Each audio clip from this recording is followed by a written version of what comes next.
હવે જો આગળના પ્રશ્ન નંબરની વાત કરવા જાય, પ્રશ્ન નંબર 7. પ્રશ્ન કંઈક એવું કહે છે કે ભાઈ એક ટ્રેનની ઝડપ 72 કિલોમીટર પ્રતિ કલાકની છે.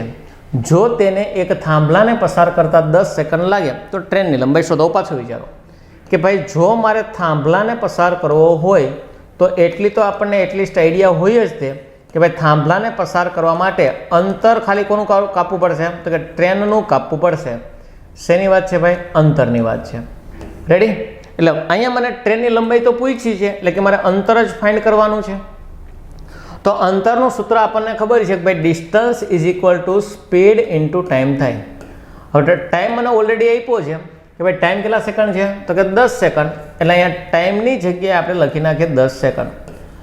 નંબર 2 વિચારો સ્પીડ. તો 72 છે ને કિલોમીટર પ્રતિ કલાક છે, મારે સેકન્ડમાં ફેરવા પડે, મીટર પ્રતિ સેકન્ડમાં જવું પડે. તો અહીંયા 72 કેટલા વડે ગુણવાના? 5/18. તો અહીંયા 18 ચોક 72 થાય અને 4 પંચાને કેટલા થઈ ગયા? 20.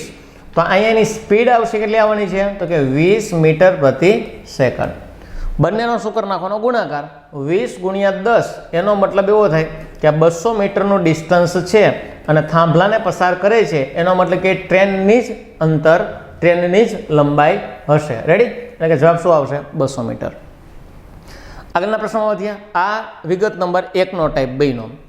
આગળ આવું કીધું છે ભાઈ એક ટ્રેનની લંબાઈ 200 મીટર છે, તે 69 કિલોમીટર પ્રતિ કલાકની ઝડપે ગતિ કરે છે, તો તે ટ્રેનની જ દિશામાં 9 કિલોમીટર પ્રતિ કલાકને ઝડપે દોડતા માણસને પસાર કરતા કેટલો સમય લાગશે? હવે પહેલાં મને કીધું કોને પસાર કરે છે? તો કે માણસને. જ્યારે માણસને પસાર કરે ત્યારે માણસને કોઈ પણ પ્રકારનું અંતર ન હોય તો અંતર માત્ર કોનું આવશે? તો કે ટ્રેનનું જ આવવાનું છે. અને ટ્રેનની લંબાઈ મને આપી છે 200 મીટર. એનો મતલબ એવો થાય કે ડિસ્ટન્સ જે કાપવાનું થશે કેટલું થશે? તો કે 200 મીટર. ત્યારબાદ આપણે ઝડપની વાત કરીએ કે ભાઈ એક જ દિશામાં, એટલે એક ટ્રેન જાય છે અને એની જ દિશામાં એક માણસ છે, તો બંનેની દિશા સમાન હોય એટલે ઝડપની શું થઈ જાય? બાદબાકી. તો ટ્રેનની ઝડપ 69 માઇનસ માણસની ઝડપ 9, તો ટોટલ જે ઝડપ થશે કેટલી થશે? 60 કિલોમીટર પ્રતિ કલાક. પણ આ 60 છે ને કિલોમીટર પ્રતિ કલાક છે. મારે શું લેવાનું છે? મીટરની અંદર. તો એક કામ કરીએ, 60ને ગુણી નાખીએ 5/18 વડે. રેડી? ભાગાકાર ચલાવીએ. 6 તેરી 18 અને 6 દાળને 60, તો 10 પંચો 50/3. પણ શું આવશે? મીટર પ્રતિ સેકન્ડ. 50/3. હવે ચાલો ટાઈમ ફાઇન્ડ કરવાનો છે. ટાઈમ એટલે શું બની જાય? ડિસ્ટન્સના છેદમાં સ્પીડ. ડિસ્ટન્સ કોનું હતું? ટ્રેનનું. કેટલું હતું? તો કે 200. એની માટેની એની સ્પીડ કેટલી હતી? તો 50/3. આ આપણને હમણાં મળી 5/18 વડે ગુણતા. છેદનો પણ છેદ ક્યાં જાય? અંશમાં. તો ફાઇનલી આવું કંઈક બનશે 200 તગડો સાવ ઉપર વયો જાય એટલે 3 અને છેદમાં કેટલા આવી જશે? 50. છેદ ઉડા જાઓ 5 ઉડી ગયા અને 5 ચોક 20, તો 4 તેરી કેટલા થઈ ગયા? 12. એટલા માટે એને એ માણસને પસાર કરવા માટે કેટલી સેકન્ડ થવાની છે? 12 સેકન્ડ થવાની છે. ઓપ્શન જોવા જઈએ, ઓપ્શન કયો છે? ડીની અંદર આપણને 12 સેકન્ડ જોવા મળે છે. આગળના પ્રશ્નની વાત કરીએ કે ભાઈ એક 216 મીટર લાંબી ટ્રેન 100 કિલોમીટર પ્રતિ કલાકની ઝડપે ગતિ કરે છે, તે સામેથી આવતી 224 મીટર લાંબી ટ્રેનને 12 સેકન્ડમાં પસાર કરે બીજી ટ્રેનની ઝડપ શોધો. હવે પહેલાં એક વાત કરો તો ભાઈ અંતર જે છે, અંતરમાં બે ટ્રેનનો શું થઈ જાય? સરવાળો. શું કામ? કારણ કે બે ટ્રેન છે એટલે બેનો સરવાળો. તો આ લખું ભાઈ ટ્રેન 1 પ્લસ ટ્રેન 2. તો એકનું અંતર કેટલું હતું? 216. બીજાનું અંતર કેટલું હતું? 224. સરવાળો કરવા જઈએ 6 ને 4 10 ને 0, વધી આવી 1, 2 ને 2 4 અને 2 ને 2 4, એટલે અંતર ટોટલ 440 મીટર કાપવાનું થશે. ટોટલ અંતર કેટલું કાપવાનું થશે? 40. વાત કરીએ ઝડપની. તો ઝડપની અંદર આવું કંઈક તમે અગાઉ સમજેલા હશો કે જ્યારે બે વિરુદ્ધ દિશામાં તમને બે ટ્રેન આપેલી હોય, જ્યારે વિરુદ્ધ દિશામાં થાય એટલે ઝડપ શું થઈ જાય? તો કે પ્લસ થઈ જાય. તો અહીંયા થશે કે ભાઈ ટ્રેન 1 પ્લસ શું થઈ જશે? ટ્રેન 2. એમાં એક ટ્રેનની ઝડપ મને આપી છે 100 કિલોમીટર પ્રતિ કલાક. તો મારે જે બીજી ટ્રેનની ઝડપ ફાઇન્ડ કરવાની છે, એટલે સ્પીડ ફાઇન્ડ કરવાની છે. તો સ્પીડનું સૂત્ર શું છે ભાઈ? સ્પીડ ઇઝ ઇક્વલ ટુ ડિસ્ટન્સના છેદમાં ટાઈમ. તો પાછું વિચારો, ડિસ્ટન્સ કેટલું હતું? તો કે 440 અને છેદમાં આના માટે સમય કેટલી લે છે? તો કે 12 સેકન્ડનો સમયગાળો લે છે. રેડી? તો આ છે મીટર છે, આ સેકન્ડ છે, મીટર પ્રતિ સેકન્ડ છે. તો આને મારે કિલોમીટર પ્રતિ કલાકમાં ફેરવવો હોય તો કે 18 / કેટલા વડે ગુણવાના? 5 વડે. પાછું વિચારો, 6 દુ 12 અને 6 તેરી 18. અહીંયા 5 દુ ને 10 થાય એટલે એક શૂન્ય કાપી નાખે. તો 44 × 3 એટલે 4 તેરી 12 નો બગડો, વધી આવી એક 4 તેરી 12 ને 1 13. એટલે ટોટલ જે મને ઝડપ મળવાની છે એ કેટલી મળવાની છે? 132 કિલોમીટર પ્રતિ કલાક. એટલે અહીંની જે ઝડપ મળી એ કેટલી મળી? 132 કિલોમીટર પ્રતિ કલાક. આ 132માં બે ટ્રેનનો સરવાળો હોય, એકના 100 હોય તો 132માં એકના 100 હોય તો બાકીની બીજી ટ્રેનની ઝડપ કેટલી હશે? તો કે 32 કિલોમીટર પ્રતિ કલાકની મને શું મળવાની છે? ઝડપ મળવાની છે. ઓપ્શન ચેક કરવા જઈએ, ઓપ્શન નંબર એની અંદર મને 32 કિલોમીટર પ્રતિ કલાક જોવા મળે છે.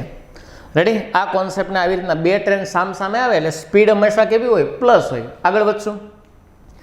આગળના પ્રશ્નની અંદર કાંક એવું જોવા મળે છે કે 500 મીટર લાંબી માલગાડી 220 મીટર લંબાઈના પ્લેટફોર્મને 36 સેકન્ડમાં પસાર કરે તો માલગાડીની પ્રતિ કલાકની કેટલા કિલોમીટરની ઝડપ હશે? એટલે ઝડપ જ ફાઇન્ડ કરવાની છે. હવે તમને ખબર જ છે કે લાંબી માલગાડી પ્લેટફોર્મને પસાર કરે એટલે લંબાઈમાં બેનો સરવાળો.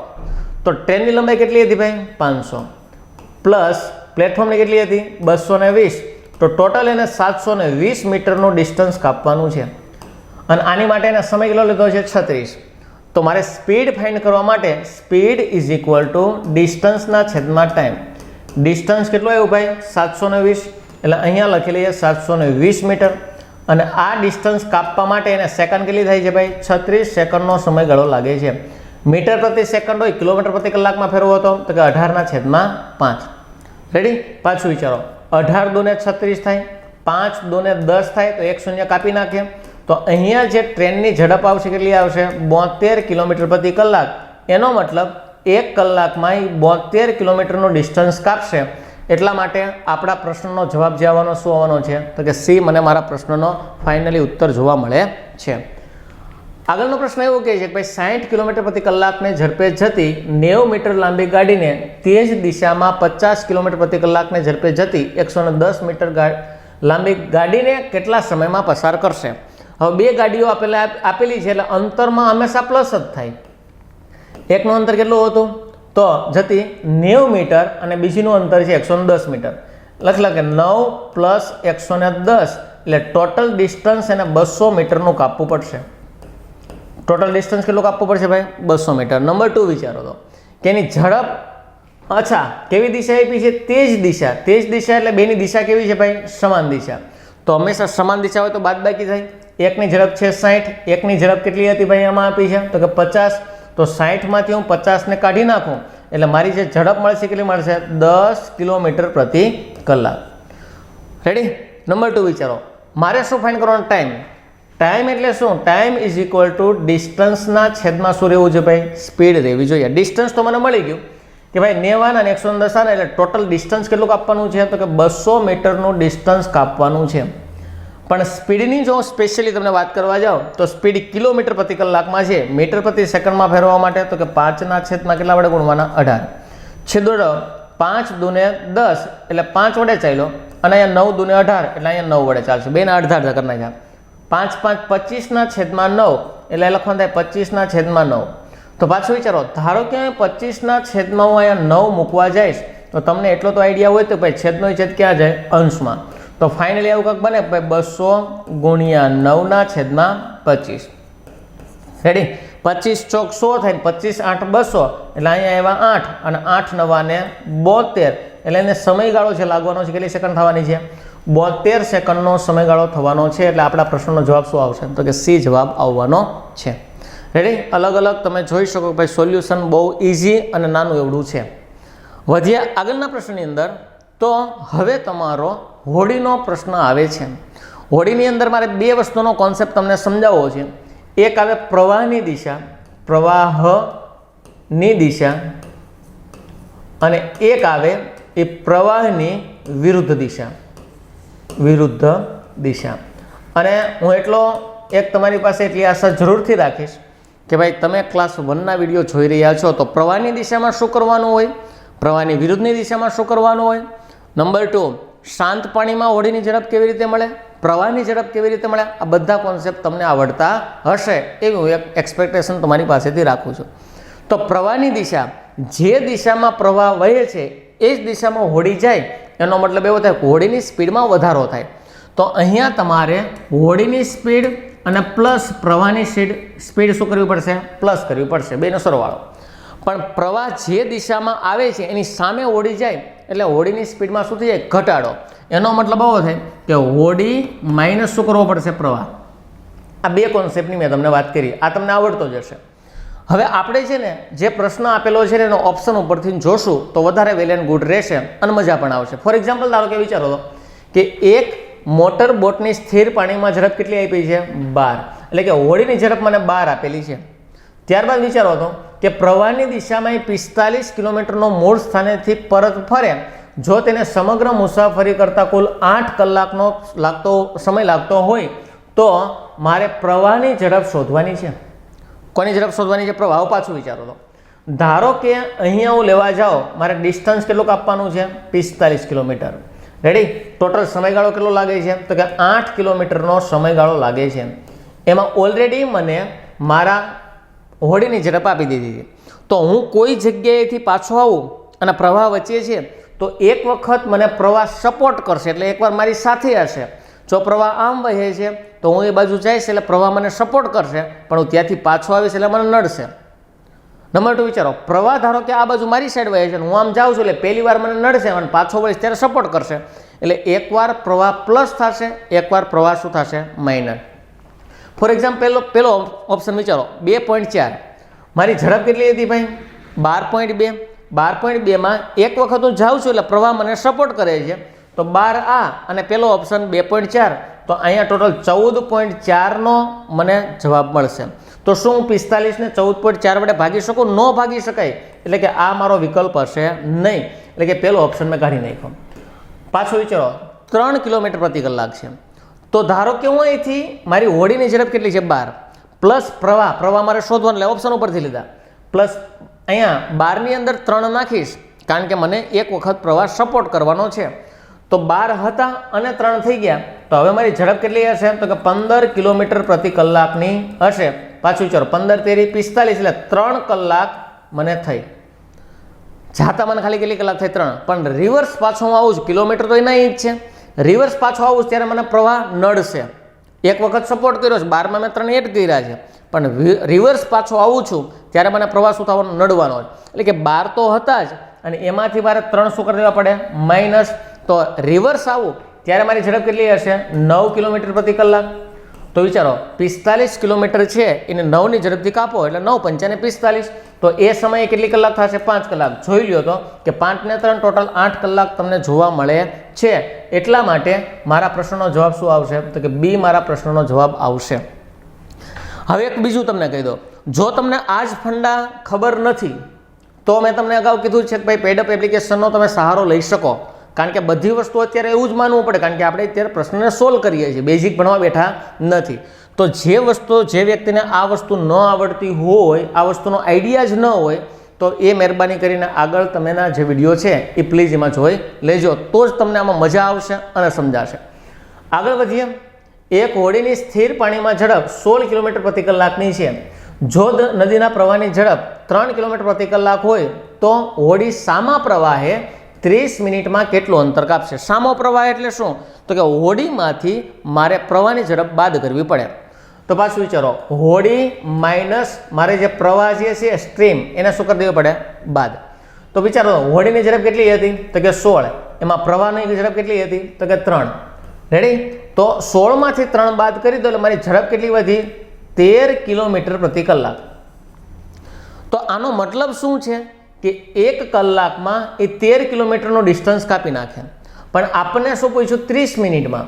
તો 1 કલાકમાં જો 13 કિલોમીટરનું ડિસ્ટન્સ કાપી શકતી હોય એનો મતલબ એવો થાય કે ભાઈ અડધી કલાકમાં એ કેટલું કાપી શકે, 6.5 કિલોમીટરનું અંતર કાપી શકશે, 6.5 કિલોમીટરનું ડિસ્ટન્સ કાપી શકશે.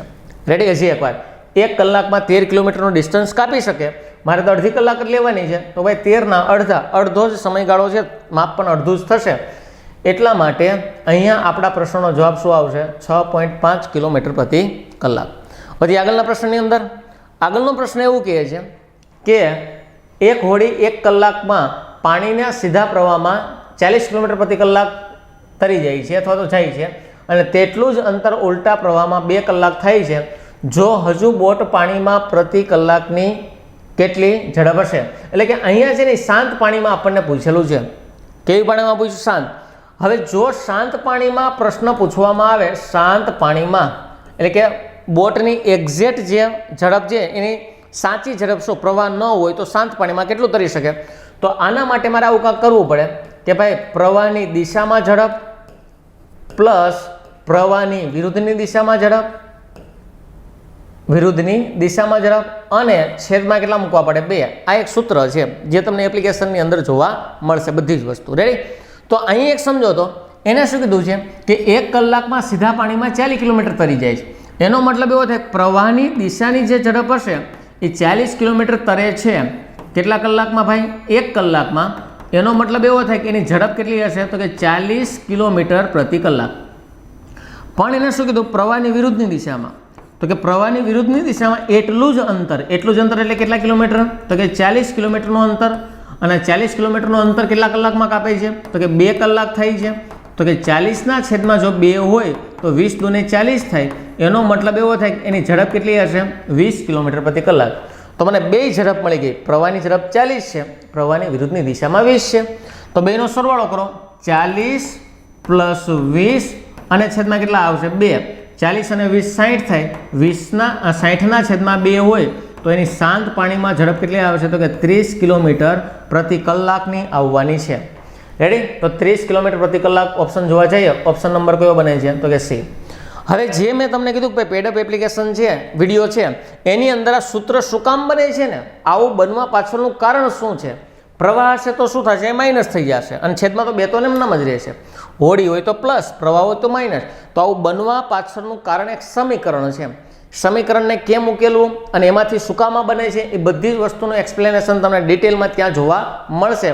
તો આ હતો આપણો ટોપિક નંબર 12મો, જે અહીં આખો કમ્પ્લીટ થયેલો છે.